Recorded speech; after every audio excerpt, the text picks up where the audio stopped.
Bonsoir à tous, je suis ravie de vous retrouver en ce mercredi 15 octobre pour votre journal sur TV Vendée.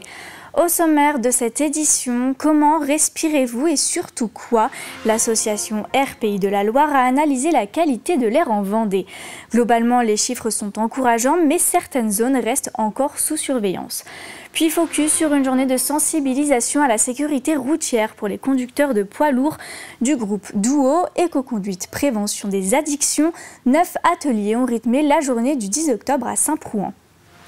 Et enfin, direction l'Île-Dieu où l'équipe spécialisée du SDIS 85 a mené un exercice spectaculaire en falaise.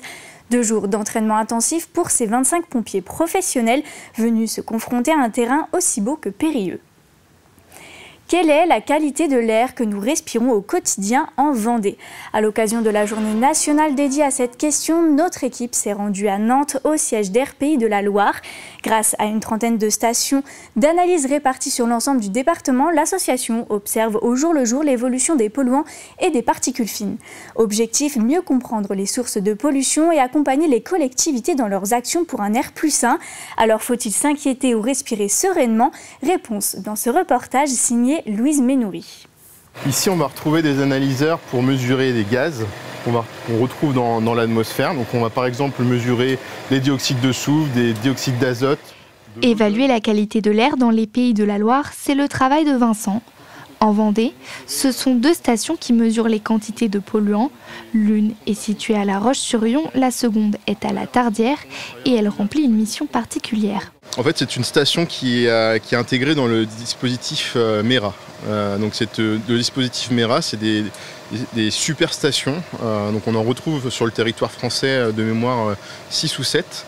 Et donc nous, on a la chance d'en avoir une dans notre région. Et du coup, c'est une station où il y a un peu plus d'équipement que sur des stations classiques. On va mesurer de l'ozone, on va mesurer des dioxydes d'azote, du NH3, des particules fines également. Et on va également faire des prélèvements d'eau de pluie. Et ces prélèvements de pluie, dans certains cas, on les envoie au laboratoire pour analyser leur composition.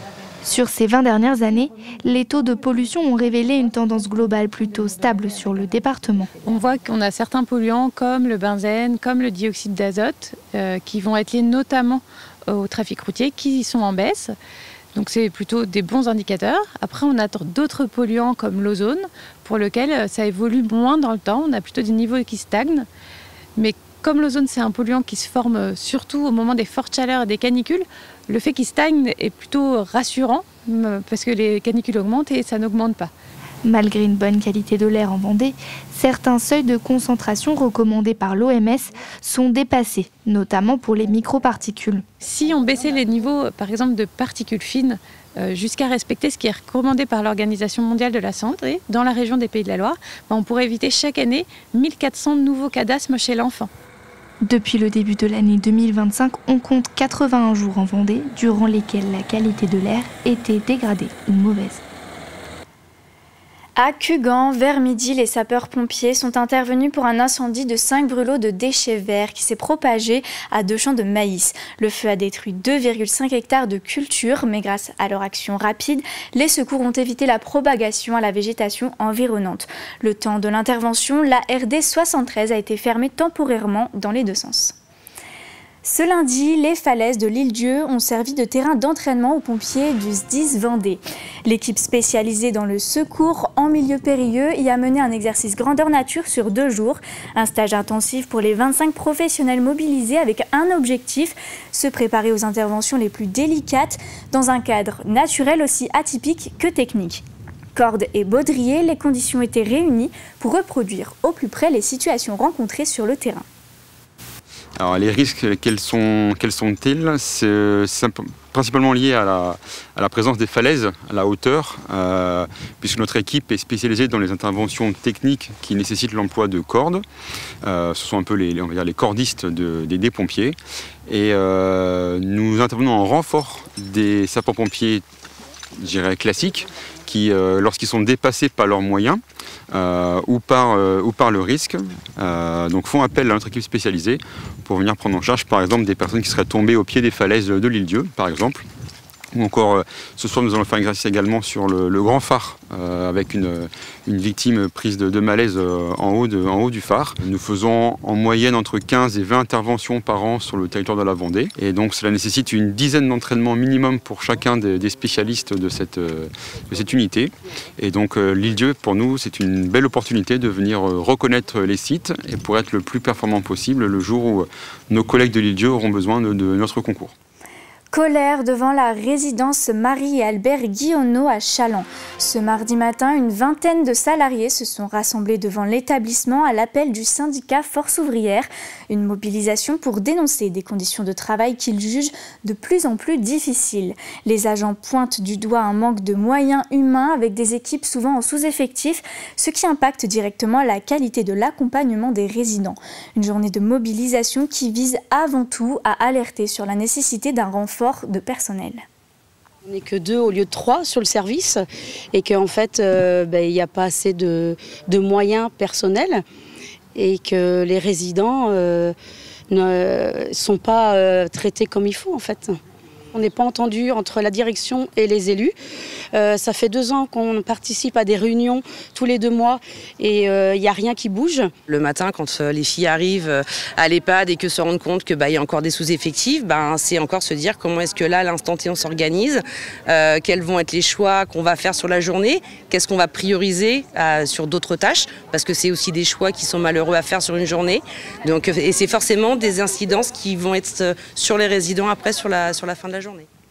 Du côté de la sous-direction qui était présente sur place lors du rassemblement, elle affirme être surprise par ce mouvement et n'a pas souhaité réagir publiquement. Dyslexie, dysphasie ou encore dyspraxie, autant de troubles encore mal compris mais pourtant bien présents. Cette semaine, l'association AP10 85 organisait la journée nationale de sensibilisation aux dys pour la 4e fois en Vendée. Un rendez-vous essentiel quand on sait que ces troubles du neurodéveloppement touchent près de 10% des Vendéens. Familles, enseignants et professionnels étaient nombreux à venir s'informer et partager leur expérience. On a toujours d'excellents retours des familles qui se sentent entendues, comprises, qui nous disent voilà, j'ai trouvé un espace où j'ai pu parler avec des gens en toute bienveillance, sans jugement. Ça, c'est très important. Et puis, ce qui est apprécié aussi, c'est le fait de cette gratuité. Toute notre journée est complètement ouverte à tous et gratuite. Et nous, c'est très très important qu'il y ait une grande accessibilité. Donc on a vraiment des très bons retours de gens qui ont pu mettre en place des choses à la maison, qui ont pu mettre en place des choses au quotidien.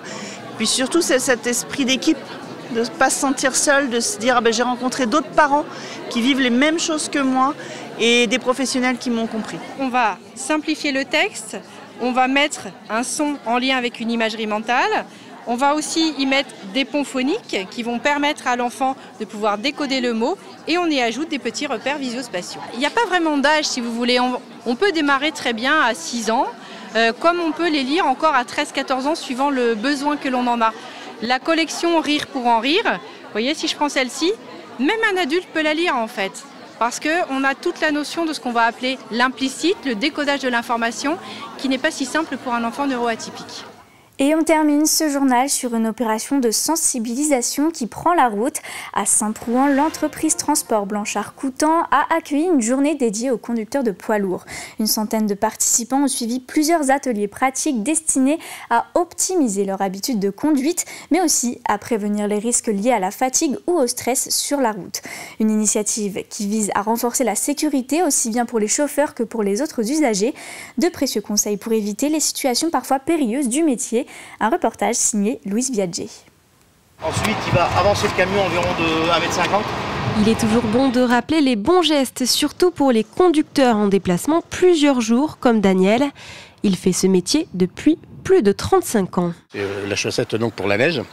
J'ai eu cette occasion donc sur Clermont-Ferrand, comme je disais tout à l'heure, d'utiliser ça donc pour monter un col. Et effectivement, comme dit donc le formateur, c'est simplement pour se dégager d'une situation, c'est-à-dire soit descendre un col ou alors il y a une route vraiment qui est vraiment sinueuse et il y a de la neige ou quoi que ce soit. Un peu plus loin, un autre atelier, l'analyse du comportement d'un conducteur sur la route.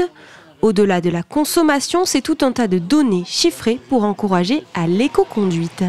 Et on a un système qui nous permet d'analyser non seulement la consommation, mais aussi la partie régime, si vous voyez ici, ce qu'on appelle familièrement le camembert de freinage. Tout ce qui est frein moteur et le restant, c'est l'utilisation de la pédale de frein. Et on va pouvoir traduire les données chiffrées qu'on avait tout à l'heure en les positionnant sur des valeurs positives ou des valeurs qu'on pourrait faire évoluer. C'est la deuxième édition de cette journée sécurité et transport du groupe Duo.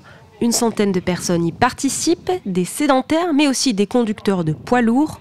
Cohésion et sécurité sont donc les maîtres mots. Pour un conducteur routier, il y a beaucoup de risques parce qu'on est à la fois tout seul, on peut être dans des endroits isolés, on peut très bien livrer un particulier, une entreprise, donc on est confronté à de nombreux risques, que ce soit industriel, routier, on doit aussi respecter la réglementation, bien utiliser notre véhicule, bien remplir nos documents. C'est vraiment un métier qui demande un grand professionnalisme, une autonomie. Prochain rendez-vous l'année prochaine, le 16 octobre 2026 à Saint-Christophe du Ligneron.